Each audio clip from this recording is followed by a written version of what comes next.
Back now with the former chair of the National Transportation Safety Board, Deborah Hersman. Thanks again, Deborah, for being back with us. And I think so many people look at this particular case and the fact that this plane went into a thunderstorm. They wonder if a thunderstorm in itself would be enough to bring down a commercial plane. You know, I think there's a lot of people asking that question. Unfortunately, in aviation, we often see these low probability, high consequence events that we don't anticipate. I think many of us didn't expect that a flock of geese could take down an airliner by ingesting in both engines geese until we had the miracle on the Hudson. But we just don't know what happened here. Generally, commercial transport category aircraft are very robust. Thunderstorms, lightning, things like that don't tend to be the things that give them problems. Smaller aircraft, yes, they are affected. Home-built aircraft, experimental aircraft, small, few seats, on an aircraft, yes, we do see in-flight breakups with convective activity and thunderstorms, but not large transport category airplanes in the recent past. And so I would say we expect them to generally hold up pretty well, but we're always going to be looking for things that we didn't understand, or weaknesses or performance issues that we need to figure out. And typically you're looking at other things like human error or perhaps mechanical failure that coincided or resulted from bad weather, right? Right. Generally, weather can be a factor in an investigation. It could be a factor as far as cause, but it's generally not, again, in transport category aircraft, it's not going to be the sole factor. Yeah. But we've learned a lot over the years. There were phenomena like wind shear that had to be understood, that we did lose aircraft before we really fully understood that. But again, we still have wind shear, but it's about making sure that we have alerts, that the pilots can understand what's happening, and that we train the pilots so that they know how to get out of those events. The pilot in this case was flying at 32,000 feet, requested to ascend. Air traffic control said no. We do have a screen grab at this point that we're still trying to confirm that, at least according to this screen grab of air traffic control, that the pilot appears to have ascended anyway to about 36,000 feet. That request, though, to ascend, what does that tell you as an investigator? You know, I think the good news is we have information in this one that actually there was active communication with air traffic control. They're identifying that there's something that they're concerned about. They feel like either it's a safety risk or a comfort concern for their passengers, and they are asking for clearance to deviate from their flight path. And so that's saying that there's something going on.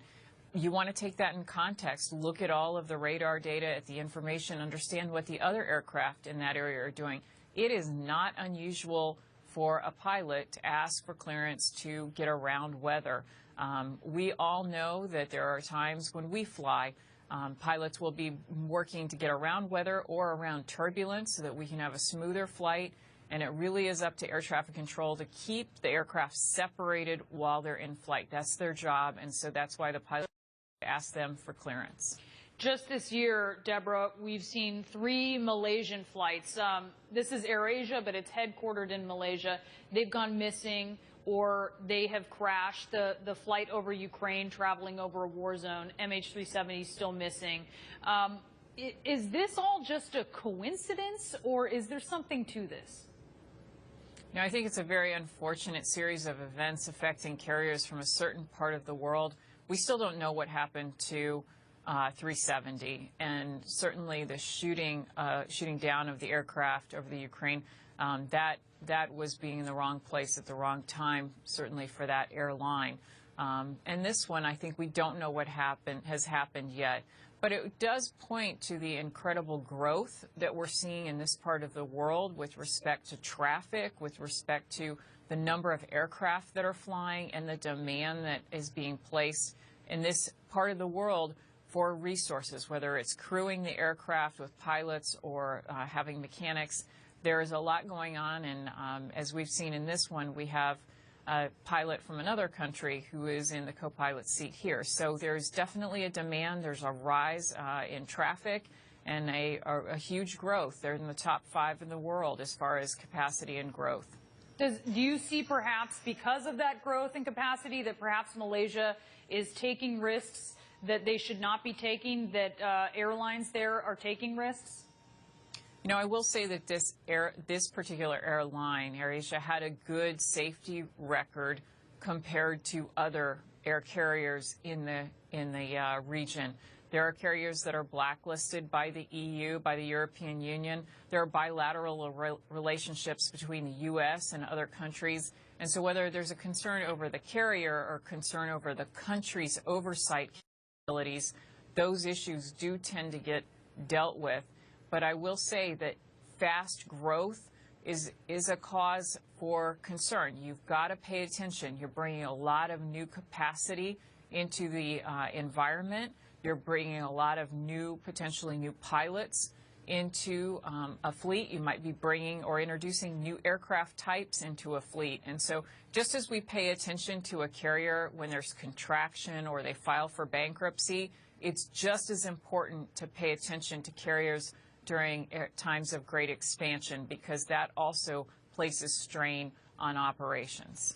This is, when you talked about introducing new aircraft, this is an Airbus 320. This is a workhorse. This aircraft is used so much around the world. Do you have any worries about this particular aircraft? You know, this is a workhorse of the aviation fleet. You were talking earlier about the numbers of takeoffs and landings all around the world using this aircraft type. And what we see from not just this aircraft type, but all of our transport category aircraft is that they are incredibly safe. They have a tremendous safety record. It gets better every year when you talk about reliability and performance of the aircraft. But we have to understand when we have events like this, we have to understand what happened, why it happened, and how we can prevent something like this from recurring in the future. And I think until we find that wreckage, we still have a lot of unanswered questions. Deborah, it seems like we're in this age of being in constant contact with other human beings, certainly. At any given minute, every few minutes, a lot of us are, touching base with someone. And yet when it comes to airplanes, there seem to be these gaps. Why aren't there better real-time tracking devices on commercial planes? You know, I would say that a lot of technology has grown exponentially in the last 2 decades. And I think certainly when we look at the number of cell phone towers that have gone up, the penetration of portable electronic devices that all of us have, we've seen real growth and real change. But when it comes to aviation, a lot of their tracking systems have been ground-based tracking systems, radar, over the years. And many of these areas where you don't have that ground-based system that operate over water, they're dark, and it's been like that for some time. We really have the opportunity now to move to satellite-based tracking and to be able to share data and share information in a more coherent way when it comes to aviation. I think that is the opportunity ahead of us, and there's nothing that underscores that like 370 and this event to really bring it home. Deborah, thanks so much for being with us. Deborah Hersman, the former chair of the National Transportation Safety Board. We really appreciate your time today.